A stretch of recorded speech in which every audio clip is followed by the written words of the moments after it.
ಇದು ನಮ್ಮೂರು. ಅತಿ ಮಧುರ, ಅತಿ ವಿರಳ, ಅತಿ ನಯನ ಮನೋಹರವಾದ ನಮ್ಮೂರಿಗೆ ಸ್ವಾಗತ. ನಮ್ಮದು ಪುಟ್ಟ ಊರು, ಅಷ್ಟೇ ಚಂದದ ಊರು ಕೂಡ ಹೌದು. ಇಲ್ಲಿನ ನೆಲ, ಜಲ, ಕಾಡು ಗುಡ್ಡಗಳು, ಕಂಗು ತೋಟ, ಬಯಲು ಕಂಡಗಳು, ಮನೆ ಸೇರುವ ದಾರಿಯಂತೂ ಅಷ್ಟೇ ಅದ್ಭುತ. ತುಂಬಾ ಜನ ಕೇಳೋದುಂಟು, ಯಾವ ಊರು ಮಾರಾಯ ನಿಂದು, ಅದು ಯಾವ ಕಾಡುಗುಡ್ಡೆಯಲ್ಲಿ ಇದ್ದೀಯಾ, ಕಾಲ್ ಮಾಡಿದ್ರೆ ಸುದ್ದಿ ಇಲ್ಲ, ಇಂದಿನ ಮೆಸೇಜ್ಗೆ ನಾಳಿನ ರಿಪ್ಲೈ, ಆ ಕಾಡಿನಲ್ಲಿ ಹೇಗೆ ಬದುಕ್ತೀಯಾ?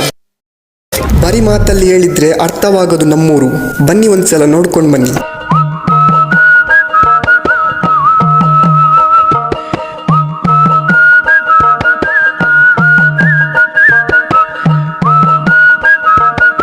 ನಾವು ಕಾಡಿನಲ್ಲಿ ಹೋಗಿ ಮನೆ ಮಾಡಿದವರಲ್ಲ, ನಮ್ಮ ಮನೆ ಇರುವುದೇ ಕಾಡಿನಲ್ಲಿ. ಇಲ್ಲಿ ಚಿರತೆ ಉಂಟು, ಪಿಲಿ ಉಂಟು, ಹೆದರಬಾರ್ದು, ಹೆದರಿದ್ರೆ ಹೋಯ್ತು. ರಾತ್ರಿ ಹೊತ್ತು ಸಂಚರಿಸಿದರಂತೂ ಕುಲೆಪ್ರೇತಗಳು ಕಂಡಿರುವ ಇತಿಹಾಸ ಇದೆಯಂತೆ. ನಮಗೆ ಗೊತ್ತಿಲ್ಲ, ನಾವು ಕಂಡಿಲ್ಲ. ನಾವು 7 ಗಂಟೆಯ ನಂತರ ಮನೆ ಬಿಟ್ಟ ಜನ ನಾವಲ್ಲ. ನಮ್ಮ ಊರಿರುವುದು ಕಾಡುಗಳ ನಡುವೆ. ಕಾಡಂದ್ರೆ ರಣಭಯಂಕರ ಕಾಡು. ಈ ರಣಭಯಂಕರ ಕಾಡಿನ ನಡುವೆ ಅದು ಯಾರು ಗುಡ್ಡ ಕಡಿದು ದಾರಿ ಮಾಡಿದರೋ ಗೊತ್ತಿಲ್ಲ. ದಾರಿಯಂತೂ ತುಂಬಾ ಚಂದ ಉಂಟು. ಮನೆಯಿಂದ ಹೊರಟು ಗಾಡಿ ಏರಿ ಕುಂತ್ರೆ ಮುಂದೆ ದಾರಿಯಲ್ಲಿ ಸಿಗುವ ಕಲ್ಲು ಗುಂಡಿಗಳನ್ನು ತಪ್ಪಿಸಿ ಮುನ್ನಡೆಯುವುದೇ ಹರಸಾಹಸ. ಸಿಟಿಯ ಹಾಗೆ ಟ್ರಾಫಿಕ್ ನ ಯಾವುದೇ ಸಮಸ್ಯೆ ಇಲ್ಲ. ಹುಡುಕಿದರೂ ಮುಂದೆ ಒಂದು ಗಾಡಿ ಸಿಗ್ಲಿಕ್ಕಿಲ್ಲ. ದಾರಿ ಮಧ್ಯೆ ಸಿಕ್ಕಾಕೊಂಡ್ರೆ ಆ ಪಚೀತಿಯ ಕತೆ ಬೇರೆಯೇ ಉಂಟು. ಮುತ್ತಜ್ಜನ ಕಾಲದಿಂದಲೂ ಇಲ್ಲೇ ವಾಸವಾಗಿರುವ ಹುಲಿ ಚಿರತೆಗಳು ರಾತ್ರಿ ಹೊತ್ತು ಸಂಚರಿಸುವವರಿಗೆ ಟಾಟಾ ಬಾಯ್ ಮಾಡಿ ಹೋಗುವ ಕತೆ ಕೂಡ ಉಂಟು. ನಮ್ಮ ಊರಿಗೆ ಒಂದ್ಸಲ ಬರ್ಬೇಕು, ನೀವು ಬಂದ್ರೆ ಉಂಟಲ್ವಾ. ಕಾಡು ನೋಡ ಹೋದೆ, ಚಿರತೆ ನೋಡಿ ನಿಂದೆ, ಚಿರತೆ ನೋಡಿ ನಿಂದು ನಾನು ಓಡಿ ಓಡಿ ಹೋದೆ.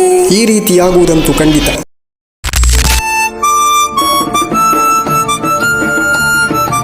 ಇದು ನಮ್ಮೂರಿನ ವ್ಯತೆ. ಆದ್ರೆ ಪ್ರಕೃತಿಯ ನಯನ ಮನೋಹರವಾದ ಕತೆ ತುಂಬಾ ಗಮ್ಮತ್ತುಂಟು. ಮನೆಯಲ್ಲೇ ಕೂತು ಕೂತು ಮಂಡೆ ಬೆಚ್ಚ ಅಂತ ಮನೆ ಬಾಗಿಲು ತೆಗೆದು ಕಂಗು ತೋಟಗಳು, ಬಯಲು ಕಂಡಗಳ ನಡುವೆ ಸ್ವಲ್ಪ ಹೊತ್ತು ತಿರುಗಾಡ್ಕೊಂಡು ಬಂದ್ರೆ ಮನಸ್ಸಿಗೆ ನೆಮ್ಮದಿ ಕ್ಷಣಾರ್ಧದಲ್ಲಿ ಬಂದು ಬಿಡುವುದುಂಟು. ನೆಮ್ಮದಿಯನ್ನ ಹುಡ್ಕೊಂಡು ಕರ್ಮದ ಉದ್ದೇಶದಿಂದಲೂ ಬೇರೆ ಊರ ಸೇರುವ ನಮಗೆ ಯಾವಾಗಪ್ಪ ನಮ್ಮೂರಿಗೆ ಹೋಗ್ತೇವೆ ಅಂತ ಅನ್ಸೋದುಂಟು. ಏನೇ ಆದ್ರೂ ಹೆಣ್ಣು ಹೊನ್ನು ಮಣ್ಣು ನಮ್ಮೂರಿದ್ದೇ ಚಂದ. ನಿಮಗೂ ಕೂಡ ನಿಮ್ಮೂರು ನೆನಪಾಗಬಹುದು. ಎಲ್ಲೇ ಇದ್ರು, ಎಷ್ಟೇ ಬ್ಯುಸಿಯಾಗಿದ್ರು, ವರ್ಷಕ್ಕೊಂದ್ಸಲ ಆದ್ರೂ ನಿಮ್ಮೂರ್ ಕಡೆ ಹೋಗಿ ಆ ಊರು, ಆ ಜನ, ಅಲ್ಲಿನ ಅಪೂರ್ವ ಸಂಸ್ಕೃತಿಗಳನ್ನ ಮಿಸ್ ಮಾಡ್ಕೋಬೇಡಿ.